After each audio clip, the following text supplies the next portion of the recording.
अडानी मामले में मोदी सरकार को सुप्रीम झटका। बंद लिफाफे में विशेषज्ञों के नाम लेने से कोर्ट का इनकार, जाने क्या कहा। सुप्रीम कोर्ट ने कहा है कि वह यह सुनिश्चित करना चाहता है कि अडानी कोयला खदान के बारे में कोई भी फैसला पारदर्शी तरीके से हो। इसलिए न्यायालय ने शेयर बाजार के लिए नियामक उपायों को मजबूत करने में मदद करने के लिए विशेषज्ञों का एक पैनल नियुक्त करने के केंद्र के सुझाव को स्वीकार करने से इनकार कर दिया है। सुप्रीम कोर्ट अडानी हिंडनबर्ग विवाद मामले में पूरी पारदर्शिता सुनिश्चित करने में रुचि रखता है, इसलिए वह इस मामले पर अपना फैसला सुरक्षित रखता है।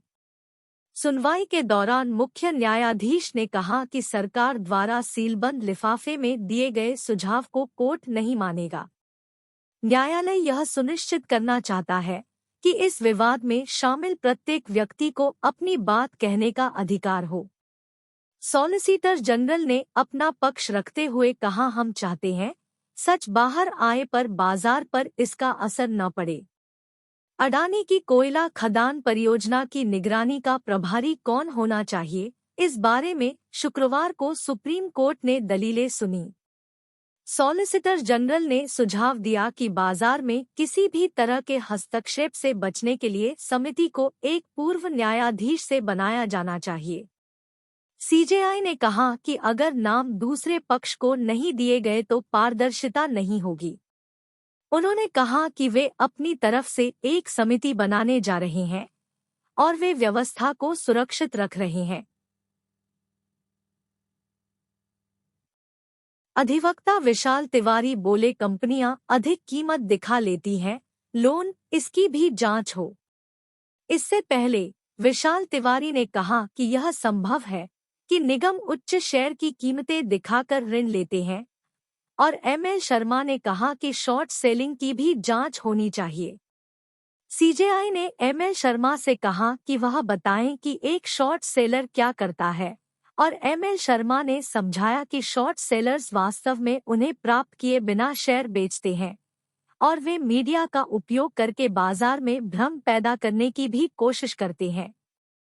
न्यायमूर्ति नरसिम्हा ने कहा कि यह समझ में आता है, और एमएल शर्मा ने कहना जारी रखा कि शॉर्ट सेलर्स वे लोग हैं जो मीडिया के साथ काम करते हैं, लेकिन वे सभी बाजार को प्रभावित करने में शामिल नहीं हैं।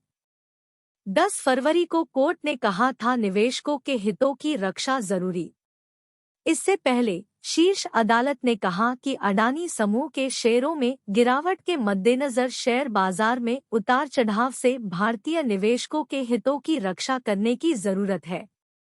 अदालत ने केंद्र से नियामक तंत्र को मजबूत करने के लिए एक पूर्व न्यायाधीश की अध्यक्षता में विशेषज्ञों का एक पैनल गठित करने पर विचार करने को कहा। वकील एमएल शर्मा, विशाल तिवारी, कांग्रेस नेता जया ठाकुर और कार्यकर्ता मुकेश कुमार ने शीर्ष अदालत में 4 अलग-अलग याचिकाएं दायर की हैं। हिंडनबर्ग रिसर्च द्वारा अडानी समूह के खिलाफ धोखाधड़ी, लेनदेन और शेयर कीमत में हेरफेर सहित कई आरोप लगाने के बाद से शेयर बाजारों में गिरावट आई है। अडानी समूह ने अपने ऊपर लगे आरोपों को बताया था झूठा। कुछ लोगों ने अडानी ग्रुप पर कुछ गलत करने का आरोप लगाया है, लेकिन कंपनी का कहना है कि यह सच नहीं है। अडानी समूह का कहना है कि वह हमेशा कानूनों का पालन करता है और यह हमेशा उन लोगों को बताता है जो किसी भी घटना के खुलासे के लिए जिम्मेदार होते हैं। प्रशांत भूषण ने एसआईटी या सीबीआई जांच की मांग की। वरिष्ठ वकील प्रशांत भूषण ने कहा कि हमें लगता है कि अडानी कंपनियों के साथ जो हुआ उसकी जांच होनी चाहिए और यह अदालत के नेतृत्व में जांचकर्ताओं की एक टीम द्वारा किया जाना चाहिए।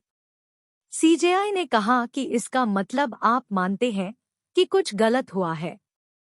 भूषण ने जवाब दिया कि अडानी कंपनियों में 75% से अधिक शेयर उन लोगों के पास हैं जो या तो कंपनी के संस्थापक हैं या उनके करीबी सहयोगी हैं।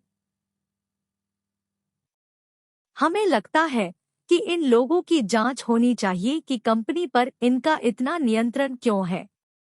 क्या एलआईसी ने अडानी के शेयरों की कीमत बढ़ाने में मदद की?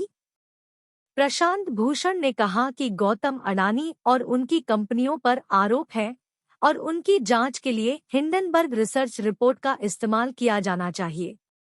उन्होंने कहा कि उनके पास अडानी के 75% से अधिक शेयर हैं और समूह के लिए धन के स्रोतों का पता लगाया जाना चाहिए। शेल कंपनियों से पैसे लेने के आरोपों की जांच होनी चाहिए। भूषण ने यह भी कहा कि नियामक प्रणाली और एलआईसी भारत में एक राज्य के स्वामित्व वाली बीमा कंपनी है, द्वारा निवेश की प्रक्रिया पर गौर किया जाना चाहिए। उन्होंने कहा कि यह संभव है कि एलआईसी ने अडानी समूह के शेयरों की कीमत बढ़ाने में मदद की और इसकी जांच की जानी चाहिए।